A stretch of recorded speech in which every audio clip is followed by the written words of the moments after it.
All right, folks. So today I'm joined with Paul Merriman from askpaul.ie. And I was just saying to Paul before we went live, I think it was during COVID, he was going live constantly on Instagram. And that's when we first came across his stuff. Um, Paul is a financial planner from Dublin in Ireland. And I want him to talk about basically setting yourself up financially, or maybe how to get yourself in a better position financially if you're struggling now. So Paul, thanks for jumping on, mate. No problem at all, Connor. Looking forward to this. Great, man. Let's start with maybe a bit about yourself. Like, how did you get into this career path? Yes, so I left school, didn't go to college. So actually went to college for 2 weeks, couldn't get by rag week, and ended up out every night.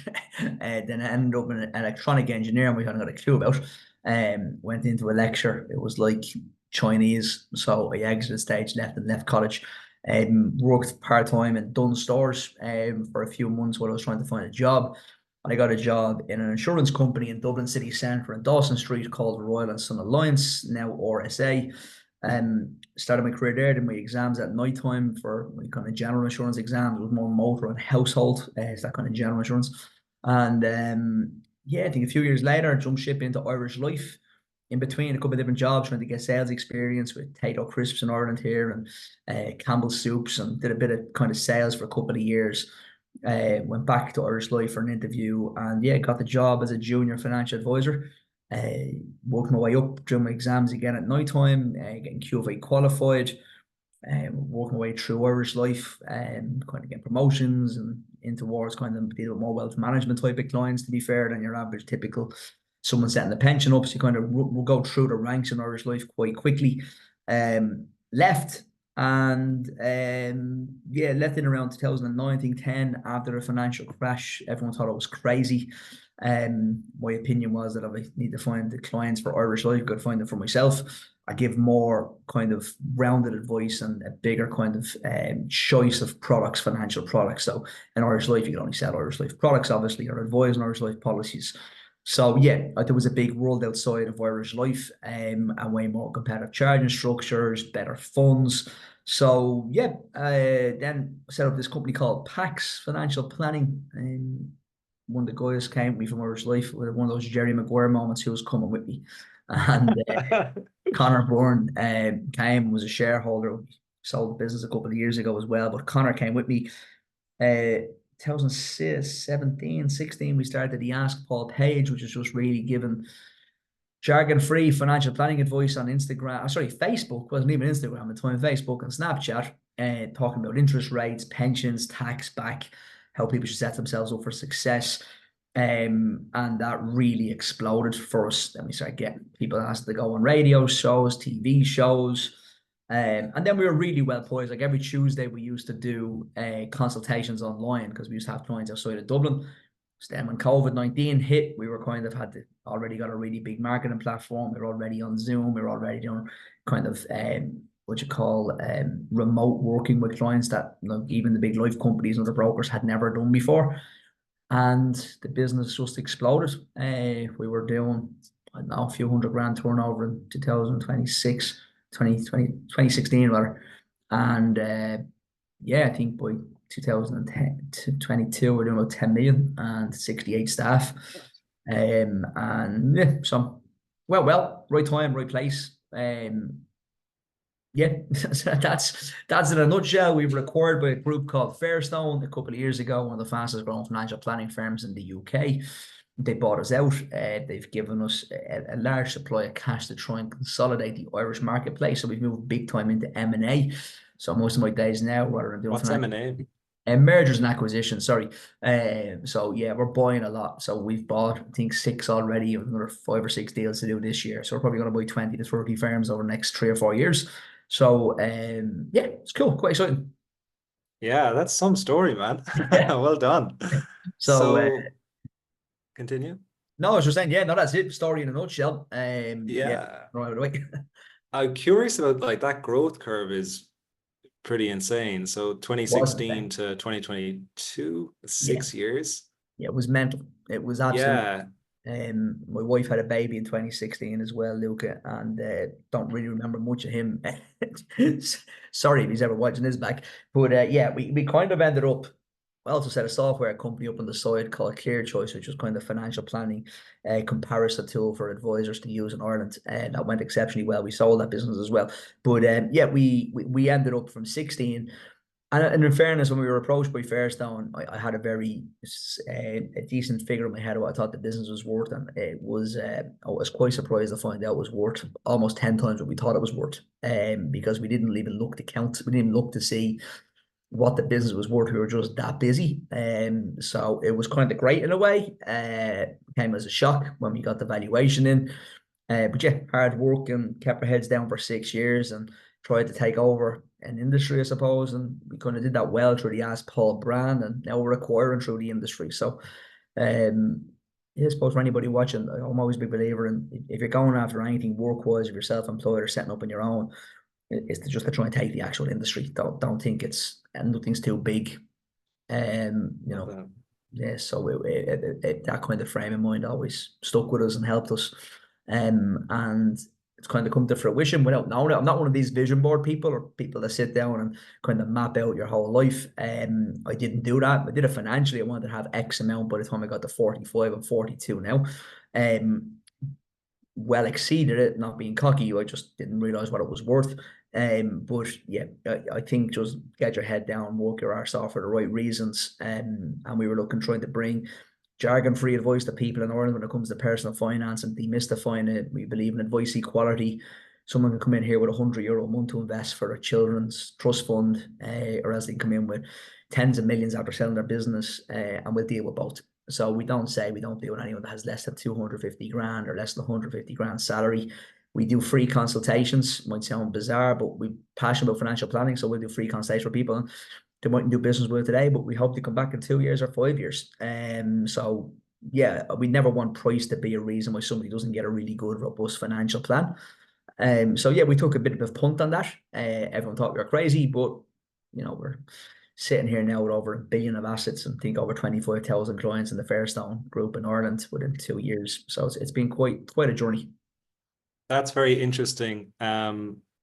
Because we'll say fitness, the whole free advice on the internet is kind of been going from the start, since the start of social media. You must be very early with financial is always paid. Yeah, we're the first in Ireland.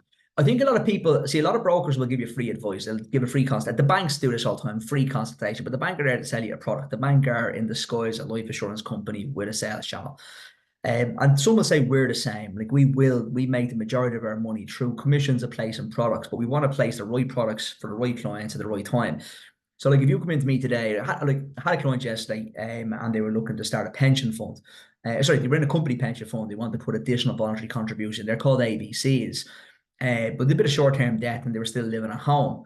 I was like, you're 33. You don't need to put more into your pension. You need to kind of save and get yourself a deposit and buy a house.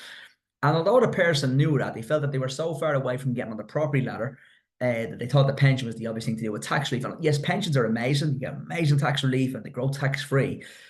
But they also come with high commissions. So I would think what I would call a normal advisor outside of our company would probably sell them the ABC, take the commission, and the client has a pension. But from a financial planning brain, I want to make sure that client has a property and is mortgage-free by the time they draw down the pension. Yes, we do products, but I'd prefer that client to go off and save themselves, get 20, 30 grand together over the next 5 years. I know they will come back to us for their pension eventually. And I know they'd have a property and I know their financial plan is well set up. So we started talking in that way. We started telling people what they should be doing in priority. That wasn't our favor, it was in their favor. And weirdly enough, they then trusted come back to us, even though they knew we were making money out of it, that we're a commercial entity. And yes, I think that trust, and I think the fitness industry is like that. I know you get a lot of high ticket stuff and, people give a lot of free information, but it's trying to convert those clients. I've always said the fitness industry and the financial planning industry is so similar. You're trying to work with your client, give your knowledge to your client, and then try and get your client to trust you with that piece of their journey. So yeah, I think the free information, you're also trying to, I suppose, so I've worked with a few trainers in my past, And I'd always pick a trainer, probably based on I'd work with a man first of all, typically speaking. I'd work with someone in around my own age bracket. I'd work with somebody that had a decent physique and was in the gym themselves and was well set up. And I think I tried to, show people what I do with my money. So me showing my investment accounts, like you showing your six pack and getting a client to buy off you. So Mhm. pretty much similar in that, you're trying to convince the client or convince the prospect that you know what you're talking about, you live by it yourself, and that if they're going to do something, they should possibly work with you because they might get better results. Very similar. And it worked. Yeah. And it's just, have you always had that kind of, you're very driven, growth mindset orientated? Like going from done stores to where you're now is pretty epic, man. So like Yeah, I said, what look, changed like over the years? nothing changed. I think I probably had a chip on my shoulder about my industry. I think we overcomplicate things. We overcomplicate finance. Industry's full of knobs, maybe probably the best word to describe the majority of the people in the industry, that they're not the nicest. They're kind of that commission quick. They don't really look after people. And now this is a now. So when I entered the industry 20 years ago, it was like that. It's not like that anymore. Industry's completely transformed over the last 2 decades. But it wasn't really a nice industry when I get into it first. I think it's definitely being upgraded. There's younger blood in it. The older salesperson's kind of disappeared off the face of the earth. There's still one or two of them hanging around. So yeah, I believed I could change the industry. I believed, you know, I didn't have to have a suit on every day. I didn't, have to speak a certain way, go to a certain college. Like to me, personal finance again and fitness is very easy. Like less calories, work out more, you'll be okay. But people don't really do that. They know what they should do, but they need a coach or need someone to be accountable to. It's pretty much the same with the finances. So yeah, we just try to be honest with people and say, look, this isn't that complicated. This is how you invest. Everyone can invest. You don't have to have millions, tens of thousands. And that broke down all the barriers for even people that had like a lot of money in Ireland as well. Like we find out with our clients, not many clients that have inherited businesses from their families. Some of them have, which is fine. There's not many people that have inherited millions from their families. Not many. We've got a few lotto winners. Most of the people that are in our practice, most of our clients are very hard working and they have worked really hard for their income and they save it and they invest it and they don't spend it on silly things and they become successful over time. One of our most wealthiest clients, he's 85 now. He's been with me rather since Irish Life, since one of my very first clients. Um, he was a PAYE worker, but just never spent his money. He just saved every penny. Now, I don't believe in that either. I think he's missed a lot through life, a lot of experiences, and his kids and his grandkids are going to experience most of his wealth when he should have experienced it, in my opinion. So, you're trying to bring balance into financial planning and let people know, like most of the time is spent letting people know it's okay to spend money and convincing them to spend money, especially when they're over 50 or 55. And again, it's like maybe in your industry when somebody's convincing someone you can actually have a bar of chocolate. You don't have to live on lettuce Yeah. leaves. You can actually have it within balance. And if you're tracking and calorie counting and you're working out and doing all things, yeah, you can have a couple of points the weekend and have a meal out. Where I remember the fitness industry trend 20 years ago was literally eat salad. It Yeah. really was. It was Chicken that and bad. broccoli. Yeah, and it was fad diets left, right, and center. The Aikens or Atkins diet, whatever that was, and there was loads of different fads came in with the industry. But yeah, it was literally broccoli and fucking air you had to live on to be skinny. And now everyone talks about calorie count and having a balance. Our industry is the exact same in personal finance, but there's just not many people doing what I do. Maybe looking. Yeah. What do you see like from a pattern standpoint are like just maybe one or two things is just like that's the most common mistakes you see people make? Um, I think a lot of people think it's easy to invest. I think we find a lot of people, younger demographic as well, maybe late teens, early 20s, will be on Revolut, will be on Trade Republic. It's easy to get invested. It's very difficult to make money when you're invested. So yes, you can open a trading account today. I come onto my phone on Revolut and buy Microsoft for argument's sake in the next 5 minutes. I don't know when to get out of Microsoft though. I don't know what reports you were reading on Microsoft. Yeah, Microsoft is the biggest company up until yesterday or day before when Nvidia coming in and wiping it out. So if you were in Microsoft, Nvidia wasn't anywhere near the top 100 companies 3 years ago. Now it's number one in the world. So a lot of people that are hanging out on trading platforms wouldn't have seen Nvidia come, where professional investment managers would have. So I'm a big believer in letting somebody else manage your money. I have 20 years experience. I still don't manage my own money because I'm emotionally attached to my own money. I want to give it to somebody else, let them manage it and make the decisions. But I think a lot of people try to be cool these days. I think it's cool to open an app and say, you know, in COVID-19, everyone was buying Peloton because the company had a massive spike in sales because everyone was at home. Nobody thought in 2 years when the world opened up again or in a year's time that Peloton stock would fall off the cliff, or the same with the Netflix stock. So getting into these positions easy, getting out of them is difficult. So, you know, you work really hard to earn your money. I'm not a big believer in trying to manage it myself. Number one, I'm a CEO of a big company, over 100 staff now. I've got a wife, I've got 4 kids. I don't have time to look at a trading platform and find out what's up or what's down. So yes, I pay a management fee to a manager. Will they beat the market all the time? No. Will they make me ridiculously good returns? Yeah, that's all I want. So just being logical about it, and logic and finance will always win, but the industry tries to overcomplicate it. So number one, I would say outsource your financial planning and your investment decision to somebody else that you trust has a really good track record, and not just anybody. Obviously, do your research. And then next, I suppose, people not having a plan. I think a lot of people kind of like when they get rich quick thing on Instagram or think it's easy to make money. I mean, your industry again is full of people that think they can just open an online, you know, page on Instagram and put up a couple of nice recipes and show their six pack and think they're going to be millionaires overnight. And that dream is kind of sold to a lot of people as well by marketing companies trying to get money off them. So same, two industries are very similar. There's a lot of confusing information out there for the consumer to get themselves through. But I would always, you know, try and do what's right, I suppose. And from my point of view, from a financial planning and our industry, I think people don't have a plan. I think they make money, they spend money, they make money, they spend money. In the back of their head, they might buy in a few years. In the back of their head, they might retire early. In the back of their head, they might set up the business. I am a big believer when it comes to finances of planning stuff. So sitting down and saying, right, I'm here now at X salary and I want to be here in 5 years' time or 3 years' time or 10 years' time. What's it look like? What's it feel like? And what do I have to do to make it happen? Do I need to re-educate myself? If, you know, if I'm working a horrible 9 to 5 that I hate and I'm really good, I love going to the gym and I want to work out and I want to become a PT and open up my own practice, I'm going to in the next 5 years. Okay, well, I probably need a business course. I probably need a social media management course. I probably need my exams to be a PT. So go and nail all those while you're still in your full-time shitty jobs. You're still making money. Don't leave your job tomorrow and trying to pull it all off in 4 or 6 months because you have an Instagram page. It's probably not going to work. So yeah, I think planning, and my gig is to help people financially plan.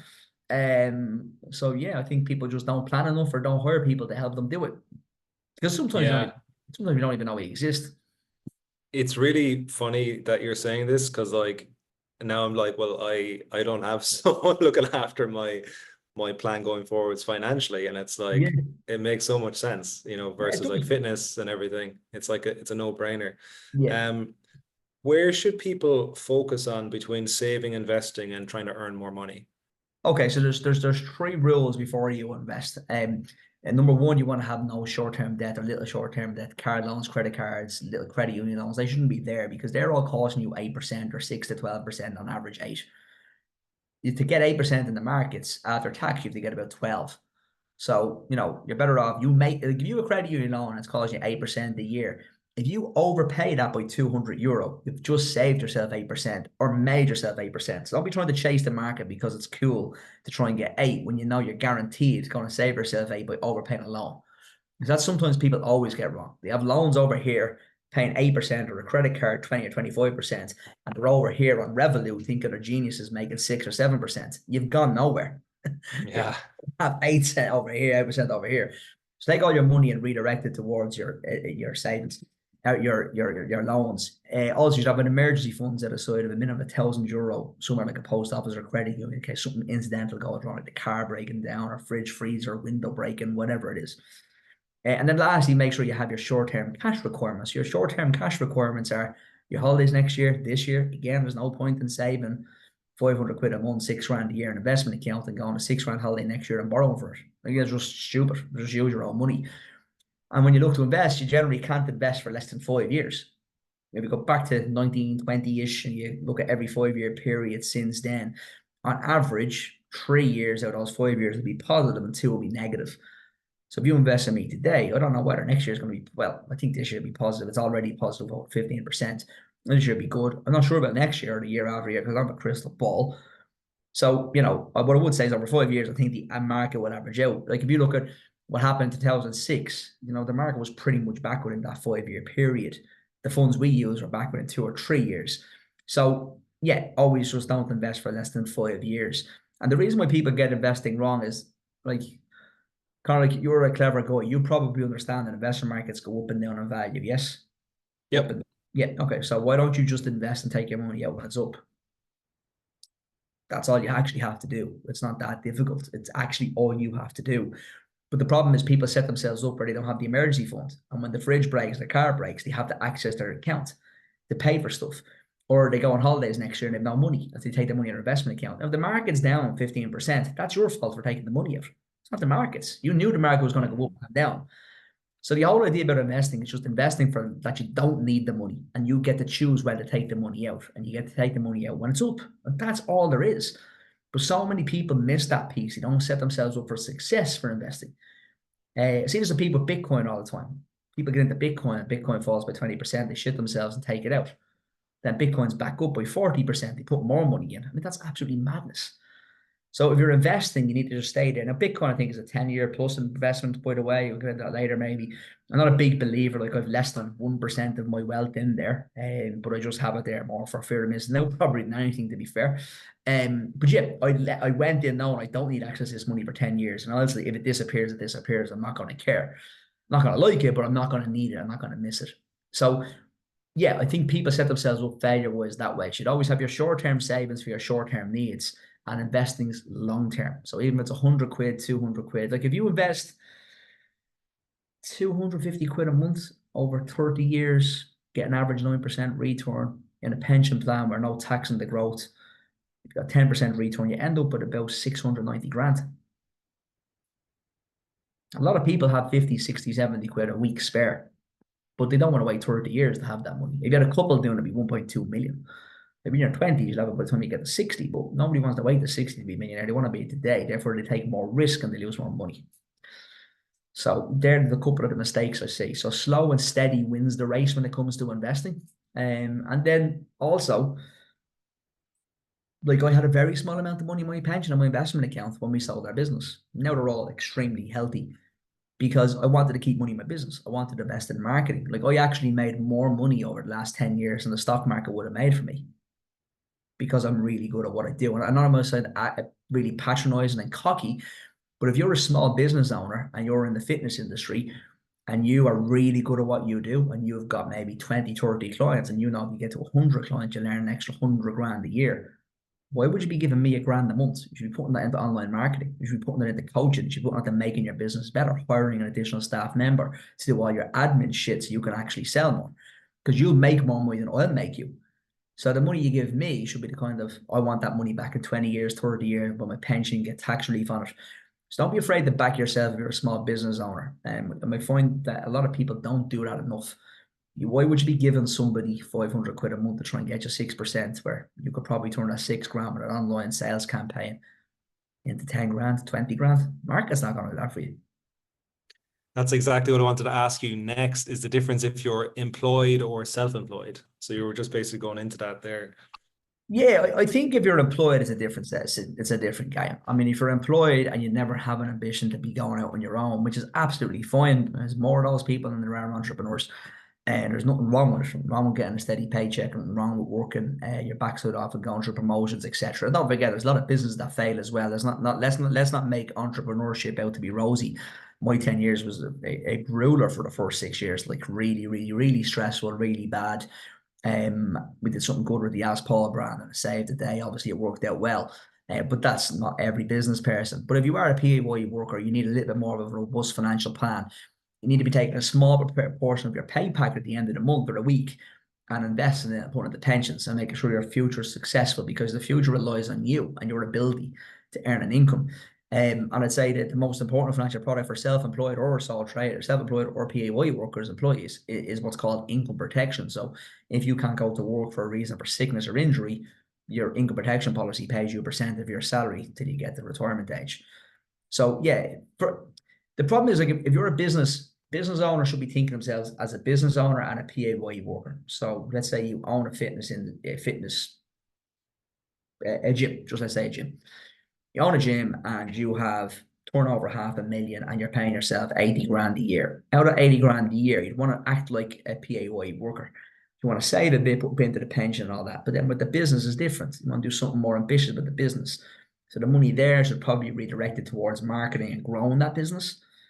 And then any business owner should know these two things. Number one, you get what's called entrepreneur relief. If you sell or liquidate your business, the first million comes out and earn a 10% tax, which is ridiculous. If you take it out on income, you pay 52%. It's a massive tax saving there. Wow, that's very You interesting. can also do pension planning where you take profits out of the company, you don't pay your corporation tax on it, and stash it into a company pension plan for yourself. If you're over 55 years of age, you could return retirement relief is up to 750 grand tax free from the business if you sell or liquidate. So depending on how good of a business person you are, look after yourself with your PAYE income. Any PAYE income that haven't got their own business, make sure you're looking after yourself down here. But you have an extra strand when you're a business owner. And that's just strategically think about your business, how much profit you make and where's it going, what tax leakage is there. I'm not saying put it into a pension plan. I'd probably invest it. I'd probably invest it in people and growing your business. So again, don't let someone like me come along and say, oh, I'm going to put your money into your pension plan. You're going to save 12.5% corporation tax. If you're making profit, you need to double down and make it more profit. It's going to make you more money than I will or anybody in my industry will. Where you need me is probably more strategically. You're coming along saying, look, I'm making X amount of profit. What to do to minimize it? So, okay, well, you're making 100 grand profit. Let's maybe put 10 grand into the pension, but let's get 90 grand and keep it, pay the corporation tax on it. But let's hire 2 more people. Let's hire 2 more salespeople. Let's do more marketing. Let's grow this business. But like a lot of people that are in that small demographic don't have what's called a CFO, chief financial officer, to tell them all this. They have an accountant, and your accountant just looks at your books once a year and looks backwards and tells you what tax you owe. Not many people have people telling them what to do going forward. And that's probably where the biggest mistake for most entrepreneurs is. Yeah, everything I can see now why people are like, because it just makes so much sense what you're saying. Like, you're kind of pushing people away from more benefits in that, like, oh yeah, I'll do your financial planning for you, but you're actually giving them what makes more sense, like from an outcome standpoint. Because I don't have a vested interest. I hope you sell your business for 10 million in 10 years' time and come back and put 2 million in your pension plan there for tax reasons. That's what you should do. I'm hoping you trust us to do that then. So I don't want to take a grand a month or 10 grand off you now, necessarily. We want to give you all the value that we know finance can work. And I suppose that's what makes us different as financial planners in askpaul and now Fairstone. I'm CEO of Fairstone now. We still have the askpaul brand, is that we've done this.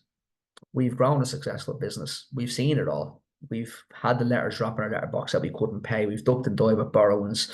We've tried to build a business by driving the length and breadth of the country, trying to build 2 businesses at the same time. We've gone out on social media and done that quite well. We've been acquired. We've gone through an acquisition. We've gone through paying corporation tax, capital gains tax, and using entrepreneur relief. And we've done it all at 42 years of age. So the biggest add-on I can give to a business person coming in is actually that part of it. The life and the pensions and the income protection is so easy. That's a small proportion of the conversation. But helping people get their full potential as a business owner is a whole different world. And it's more exciting as well, seeing businesses grow and expand. Yeah. It's interesting in the fitness industry, the statistics they're small business statistics. So in the first 5, at least these are Australian stats. In the first 5 years, 80% of people are gone from the industry. I think I know why that is. It's no planning. It's not having. So if you're watching this today and you want to go out on your own, you need to have capital. As soon as you stop working, your income stops coming in. If you're trying to set up a business and take an income out of it in the first year, you're more than likely not going to last, because you need to pay for everything else first. When you own a business, you have to pay for the rent, the light, the heat, the Instagram and marketing online, or whatever you're doing. Even if you're remote working and you're just training online with people, you still have bills to pay, your rent, your mortgage. I always say, if you think you're going to go out on your own the next 3 years, you shouldn't be financial planning investing with me. You should be putting all your spare cash and doing overtime, delivering pizzas, doing whatever it takes for you to get a year or 2 behind you. So, and this is another part of financial planning. I won't ask you because people be listening, but you should know your number, Connor. Your number is what you need on a monthly basis. Roof on my head, roof over my head, fill the table, light, heat, and maybe a few points or gym membership or whatever your gig is. Okay, so 7 or 8 things. Let's say it's 2.5 grand. That's 30 grand a year. To be honest, if you're going to go out on your own and try to be really successful, or you are, but if you were somebody else trying to go on your own to be really successful, I'd be saying you need at least 30 to 60 grand in the bank. And that means your business, you don't have to touch your business. You can grow a business, but you can't grow a business if you're taking money out of it. Doesn't work. And then as soon as Yeah. you don't take enough money out of it, you can't pay your rent and your girlfriend or your wife, especially if you have kids. All that in the balance is just too much stress. And that's why 80% of small businesses don't succeed, in my opinion.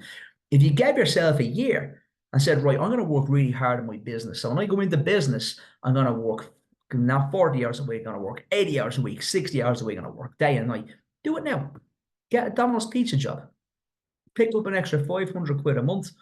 That's 6 grand extra a year you're going to have in a buffer account. So when you go out on your own, you can survive without taking an income. Don't go out for a year. Sacrifice everything now to get to be a business person.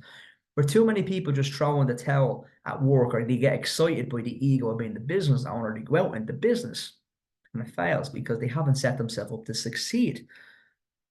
You know, the whole thing, fail to repair is repairing to fail. It's so true when it comes to business.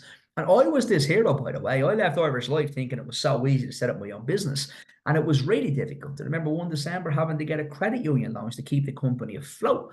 I hadn't got a clue what I was doing. And I was in personal finance, but it wasn't in business finance at the time, to be fair.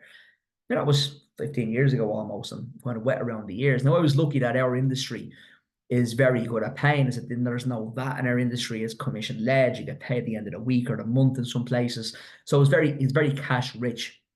But yeah, it was really difficult. I remember those times where if we had invoices and our clients that didn't pay or any type of a complex product, I would have been dead in the water in the first year too. So just so happens that we had a big client bank come over Irish Life and my clients that trust us and we could write more business and we were good and we were hard working, but made a load of mistakes. But I'd never had anyone telling me the stuff I'm listening to myself talking about today because I had an accountant, but his job, everyone's listening to this. If you have an accountant, your accountant's job is not to look forward. They're not even trained to look forward. The accountant's job is to look back over the last 12 months and calculate what you owe the revenue commissioners. That's it.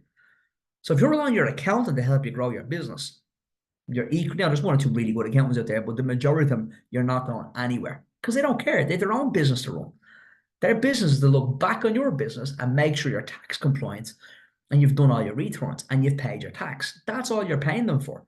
You're not paying them. Okay, the odd one might do a business plan for you and help you if you need it for a loan or a bank. You need someone that has an entrepreneur streak, that knows what they're doing from a finance point of view and can help you grow your business. Why is there no VAT in the financial services? Because commission, so there is, if you do, sorry, we do fee-based now. So we have a fee-based service. We do pay VAT. When you're starting off, when you're VAT, I think back in the day it was under 35 or 40 grand if your fees, you have to pay VAT in it. So if we do a pension with you today, we take a commission off the life insurance company, place it with, it's VAT free, it's a commission, not VAT. Oh, okay. Sorry, Yeah. it makes it very easy. If that's one thing, the only thing I had to worry about was PAYE and corporation tax at the end of the year. But we're also regulated by the Central Bank of Ireland in my industry, and you can't be negative. You can't have a negative balance. So you can't have a minus where you could trade today in your industry and just say, yeah, the business lost 100 grand. It's fine. We're going to recoup it next year, whatever. We can't have a minus €1. We get shut down. We lose our license. So it's a little bit Okay. more strict in that sense, but it's a very cash rich industry. So it was easier to stay afloat, but it was tough. Yeah, I think entrepreneurship is it's very sexy now, but it's Yeah. like it's such a grind. Like it's my friend, he's a teacher, he's got a really good job, goes on holidays with the kids, like international holidays. It's a very good school in Ireland. And he was like, I thinking about going out by myself, and we were kind of going back and forth. And I was like, you know, you've got a pretty sweet deal here, man. You could just maybe start, like you were saying, like start something at the side or But look, try and let's say make it work. if you're someone that's working for someone today, right? Let's say you're working for me, you're on 100 grand a year, right? If you decide to go out on your own, you probably have to generate 500 grand in sales before you get your 100 grand. And you're going to work harder than you are working for me. I don't care what anyone says. And you're probably going to be starting from a stand 0 point, unless someone's doing something on the side, which I appreciate. Don't mind doing it all. If you want to do it, So they're building a bit of practice on the side. But most people are going to start brand new. So you're working for a car, you're a car mechanic working for a big garage, you're working for Ford as a mechanic, and you want to go out and set your own little place up yourself. You forget when you go into work that Ford is one of the biggest brands in the country, and that every person that drives a Ford is going to come in with their car tomorrow. You start at the back of your house. You have to try and convince mates to come to you rather than Ford or Toyota or BMW or Mercedes. You have to try and build your, your ramps. You have to get your tools in. You have to get your light, your his. You have to get your rent. It's going to be a long grueler trying to make it to 100 grand in that case, or 50 grand, whatever it is. And people forget that. It's the expense that goes along with being an entrepreneur. The taxes are heavier. To do your own tax returns. You probably have legal agreements. You're going to have accountancy fees.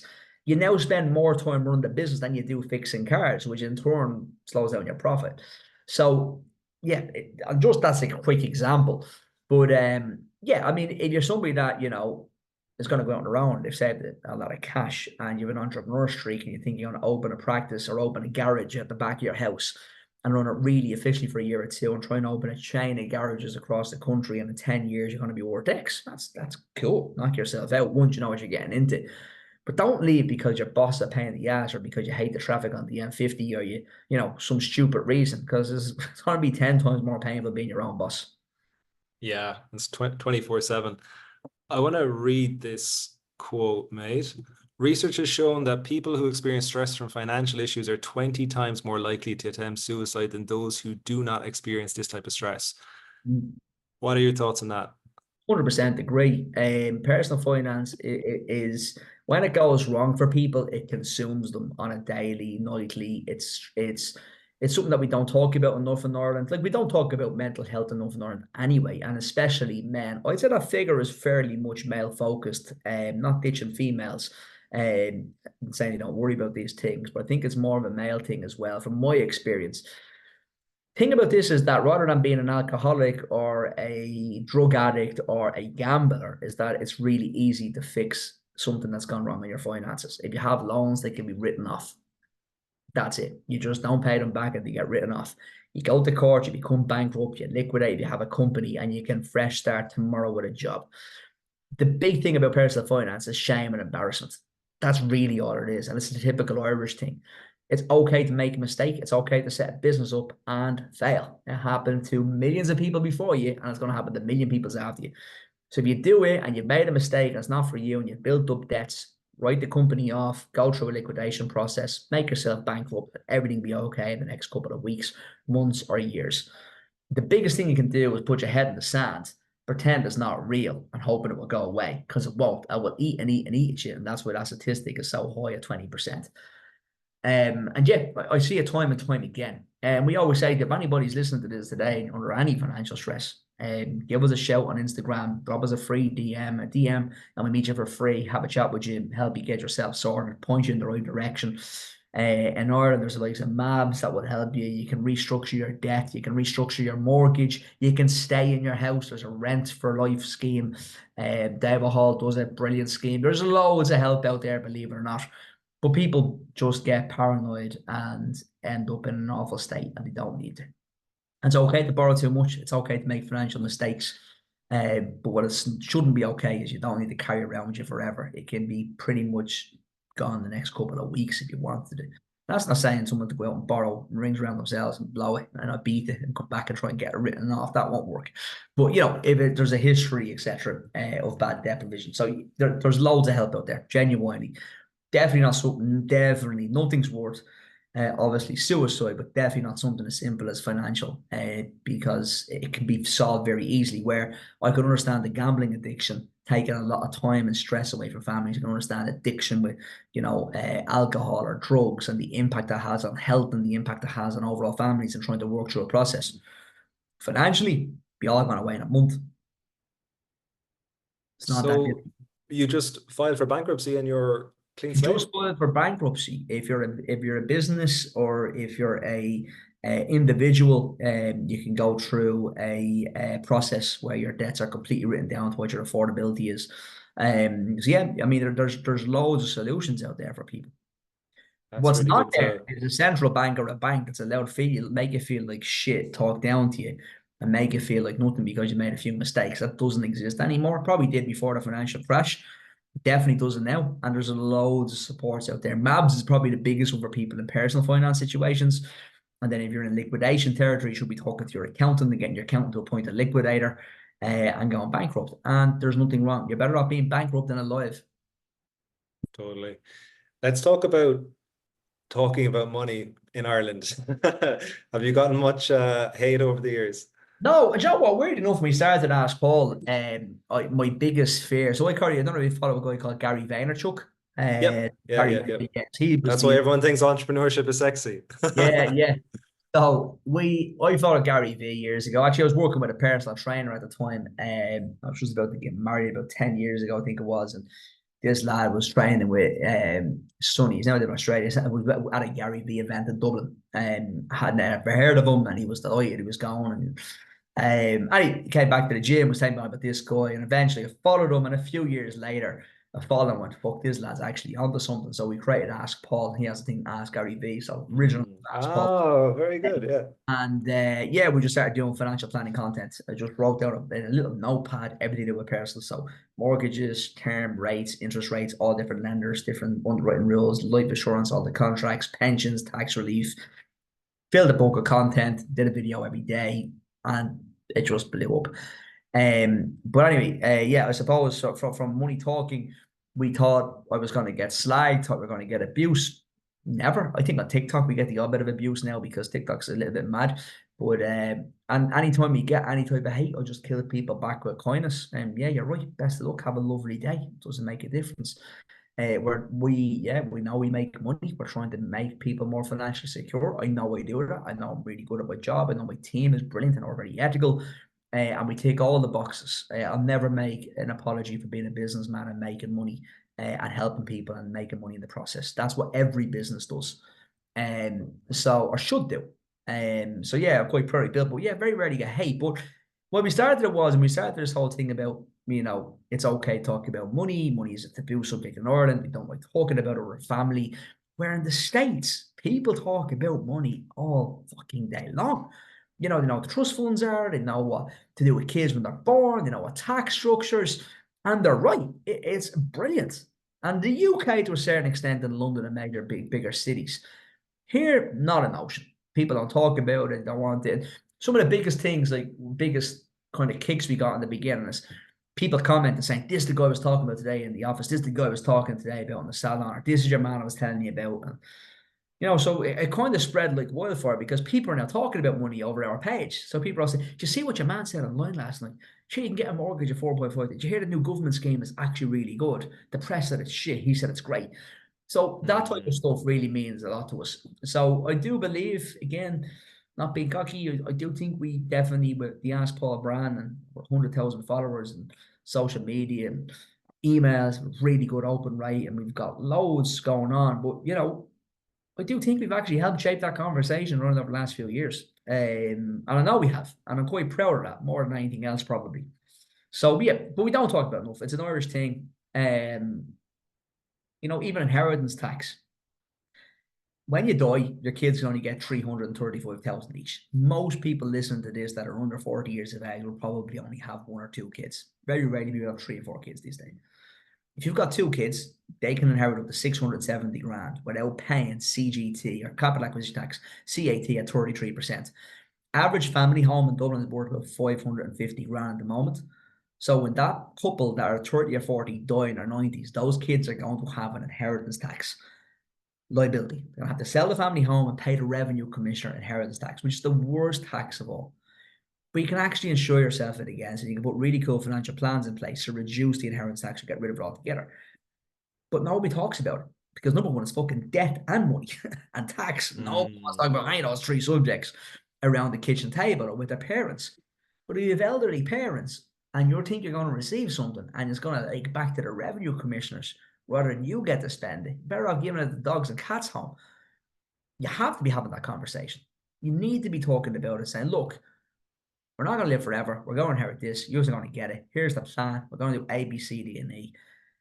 Like one of the biggest thrills I genuinely get in my business and to help with people is that our boardroom here in our Stillorgan office, Dublin, is when we bring families in and I chair them. So I end up being like a chair for the family in relation to their family finances. So if this business, this property, this, that, the will says it's going 4 ways, so we're going to do this to reduce inheritance tax liability. They're the best part of our job, because you're future-proofing estates and future-proofing families' money. And that's really cool. That's so cool. And I love that. But yeah, we need to talk about money more, especially the big ticket stuff like inheritance. It needs to be discussed. So 33% is the tax, like if you're left a house or something, or a lump Over now, sum? there is, if you're still living in the family home, you haven't got interest in your own family home, another family home, you're going to stay there, you get private dwelling relief, so you don't have to pay another family home. But that's for the majority of people. Their parents are going to be 90 when they're dying, they're going to move on, have their own kids and families, or living in a house somewhere. But yeah, it depends on what the circumstances are. But typically speaking, you can only inherit 335,000 of your parents. Anything above that, that's gift and inheritance, by the way, over your lifetime is 335. Anything above that is 33% goes to the revenue. And in a matter of weeks, this bill is calculated. So if you have a property that you can't sell and get a mortgage or a loan to pay the revenue, that's going to start applying interest and penalties. It's really cutthroat. Wow. And then if your parents are like in their 70s, can you just start doing this now because if you're, or is it something you need to do No, earlier? you should do it as early as possible. Like myself and my wife Sarah have inheritance tax plans for our kids. We have 4 kids, and we've got a really robust inheritance tax plan for them. So yeah, you can do it. Like you can actually do it even before you have kids. If you get married, you should consider doing it. Sitting down having a chance to look, we think we're gonna have a big estate. Like even the house, just the house is a estate. If you sell a house and your house is worth 1 million and you have 2 kids, 670 is what are allowed. 330 at 33%, over 100 grand leakage to revenue. You just take a life assurance policy under what's called Section 722 relief, and be able to use the money to pay the life policy with pay the revenue commissioners. But it's not. Don't think about it as a normal life policy. It's structured in a more tax efficient manner. But yeah, and there's loads of other ways of doing it as well. As one example. But yeah, there are things that are not discussed enough when you talk about money. And then like with a death, you lose your parent or someone, and then all of this crap then is put on your lap, within a week or a month, where you can get ahead of this stuff by just having those kind of difficult conversations a bit earlier. 100%, 100%. Now, look, in fairness, when it comes to inheritance tax, older generation, they do it 2 ways. Fuck the kids, they're going to have a lot of money, they can pay the tax. Or else, like I'm after working my whole career, my whole life to build these assets up. It's not leaking back to the revenue commissioners. I wanted to keep it to my kids and my grandkids and in our family. My family's more important. I don't even have grandkids yet, obviously. But if I did have grandkids, I'd rather the money go to them in a trust fund and back to the revenue commissioners to pay, 2 politicians off. So I'm not interested in that at all. So it's about having those robust conversations and being able to talk about it. So important. I looked up, this was actually recent, my dad was here, we were talking about like big tech in Dublin. Yeah. And I looked up the stats. It was 80% of the Irish tax is coming from big tech. What are your thoughts on that? Yeah, the corporation tax is quite large coming from American companies, obviously. I think it's fine. I think it's a robust enough industry. I think it's here to stay for the long term. And that's due to the work done by past governments as well. Back to the 80s and 90s and laying the foundation with enterprise, or like probably one of the most underrated agencies in this country is probably Enterprise Ireland and what it's done for the country, and the IDA. They're just amazing. Like that the work that those guys did in the 80s and 90s has given that 80% now. So those relationships being built in America. I mean, don't forget, back in the 80s, I was born in 82, but I still remember the troubles in Ireland, like in Northern Ireland being an issue. Like in fairness, like as a kid growing up, Northern Ireland was miles away. It's an hour or 2 up the road.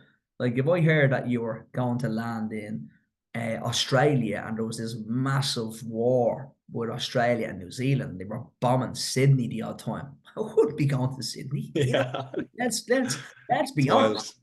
So you Yeah. can think about these guys were running around the world trying to bring businesses to Ireland in the middle of that kind of crisis. It's scary what they achieved.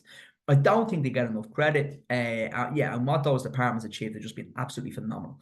But yeah, so I think the business is there. I think it's sticky. We're extremely well educated here. You could get cheaper labor somewhere else probably, but you're not going to get anywhere near the workforce. So cheap doesn't always mean better, especially when it comes to those tech enterprise people. That doesn't make sense. We're doing exceptionally well with the data centers. We got the right climate, so our shitty weather has come back to save us there, because if you go to a warmer It's weather, funny. you have to cool the place and it costs more on aircon than anything else, and just the electricity bills are horrendous anyway for data centers. So yeah, I think our tech industry is here to stay. And you know, you could pick most countries out and say, you know, a big proportion of their tax comes from one part of one sector or one part of one demographic. Like you go back to the UK, going back to the 70s, they were like, it was all industry, it was all coal, you know, and miners. It was massive amount of their income tax would have come from that sector. And now it's not, doesn't exist really. So yeah, loads of different countries will have different outways when it comes to yeah, different sectors been making up the tax bills or a tax take. I wouldn't be that focused about it. I wouldn't be that worried about it. I can't see them moving out anytime soon. We speak English, we've good weather, we're nice people. Even if you look at the likes of how far we've come from a Liverpool point of view, if you look at the referendums, the recent referendums we've had, all around equal rights and even abortion, you know, they're things that make this country more appealing for companies to come to. So it's not just one thing like we have a low tax bracket. It's not just one speak English. It's the makeup of our DNA and what we've managed to achieve in Ireland. It's the roads, it's the infrastructure. You can get from Cork to Dublin in quick time. So yeah, like there's loads of pluses. I won't list them all out, but I think we've enough pluses that will keep us here rather than just the corporation tax. Because like there's a lot of conversation around putting that tax up, but it's already at 80% of the entire tax bill, which is crazy. You know, like if they put it up, it Yeah, would be even a bigger percentage of the yeah, but don't forget national tax. we are a very small nation as well. I mean, we've only got a couple of million people working, a couple of million Mm. adults, you know, 5 million like this. We don't have that big of a workforce. So it's very easy to be outweighed in one sector. Like if it wasn't here, it'd be farming. No, if it Is that wasn't. the next one? Is Well, it it? probably would be if it was 20 years ago, probably was Oh farming. yeah. But Yeah, if it was yeah, yeah. farming, you'd be saying, oh, look, climate change is coming. That's going to really. So there's always a threat to every sector. Okay, it's not great to have 80%, but it's very difficult for a small country like ours to have a really robust intake of capital taxes. It's really difficult. We doubled down a sector, we did well. I can't see it changing. It wouldn't really bother me in the short to medium term anyway. Yeah, one of my clients, he joined Microsoft in 1992. He's like in his 60s now. Just This really year, interesting to see, like he would just rode the wave all the way through. And yeah. now with AI, it's just like he's still there. Like it's super That's what I'm interesting. saying. Like it's Yeah. the technology companies are just phenomenal. And like I said, you need a big you need a really big, strong, and healthy workforce. And again, all the work we did around free education in this country, going back to previous governments, has led to where we are today. So, you know, where we are has been 20, 25 years and not 30 years of exceptional hard work to try and build that. So it's not like these lads just rode into town on the horse because they had 12.5% corporation tax, set a tent up in town, are going to move it now next year when we go up to 15 or 17%. That won't happen. They're part of our DNA now, these companies. And we're part of their DNA. Yeah. What's something you've changed your mind on recently?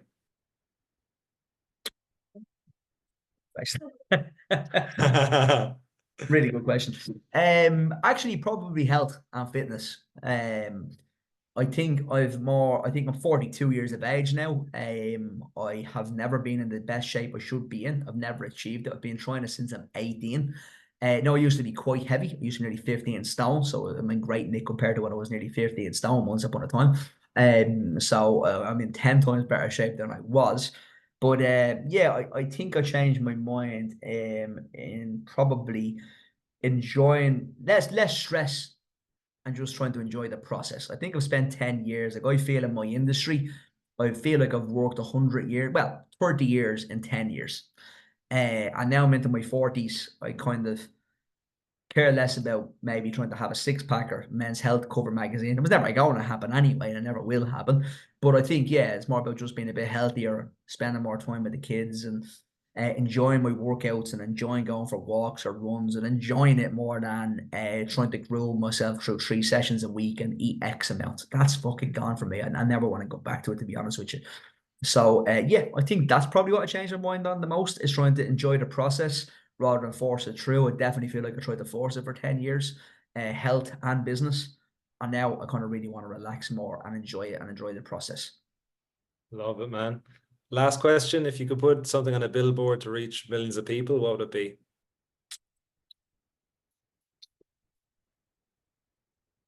The last quote was actually pretty good for that. Yeah, I think the last quote was pretty good for that, but I think I've Yeah. have to go with the plan. You know, failing to was it? Just said it earlier on. Fail to prepare, prepare to fail. Prepare to fail. I think that goes for everything in life. I think you should go for your relationships. You should go for your money in particular, your business if you want to go out in your business, or your career. Like the amount of people sitting in careers that are not achieving what they should because they just haven't got a path or they haven't got a goal. And you shouldn't need a manager to sit down with you every fucking 6 months to do a review. You should be doing your own review. You know, so whether it's more exams, whether it's the masters, or whether it's climbing the corporate ladder, and I'm into it. If you don't want to do it, that's fine. If your thing is you want to spend more time, like just to leave on this, like one of the happiest guys in the world I know, won't mention his name, it was a client of ours who has one of the smallest pensions with us from a previous occupation. The guy's been on social welfare disability for the last, I think, 10 or 15 years. He's the happiest guy I've ever come across in my life. Single, lives in a house, corporation house, wakes up when he wants, goes out for a walk, gets a bit of food, comes back. That lad is happier than most people I know. Like I'm talking about 90% of the people I know. So I'm not trying to say everyone needs to be successful. I'm trying everyone needs to be an entrepreneur. Everyone needs to have this amazing career path. But if you want something, it's fairly easy to go get it in this life. But I think people just put fucking blockers up in front of themselves all the time. Or they don't action, or they don't put a path down to get there. So I mentioned I'd love to have a 6-pack and be like really ripped. I don't really, because I fucking like eating. So Yeah. eat a little bit more and be a little bit healthy, but I have to I have to just accept that piece. So Yeah. So I think try and write down what you think is happy to you and plan to get there. Write down how you get there, think the box off and break it down into weeks and months and quarters and years and just nail it. It is actually quite easy to do. Yeah, mate. I love that. Just like have a plan, execute the plan, and enjoy the journey as you Yeah. execute it. But Yeah, for the billboard is what's your plan? Maybe let's take that for everybody listening today. You're that's watching. good. What is your plan? And if you don't have a plan, fucking get one. Even if it's just to be happy and lazy, that's no problem with me whatsoever. I don't get to judge what your happiness is. Nobody gets to judge what your happiness is. You do. So create your own happiness. And what is the plan? Love it, man. So, Paul, where can people find out more about you if they want to deep Yes, dive into so more of your we content? have the website askpaul.ie. You can follow us on Instagram as well. Askpaul.ie is the page there. And then the overall group company is fairstone.ie. And yeah, you can find us there. And all the content's free. You can ask us free questions on questions at askpaul.ie in relation to financial planning, or you can book in for consultations. Like I said, they're all free anyway. So it's pension, investments. I think the mortgage consultations are fee-based now because we're so busy in the mortgages. But yeah, they're probably the best mortgage team in the country we have, to be fair. But yeah, so if you need us, that's where you go. Awesome, mate. Really appreciate your time today. All right, great. What you're doing. Thanks a million. Appreciate it.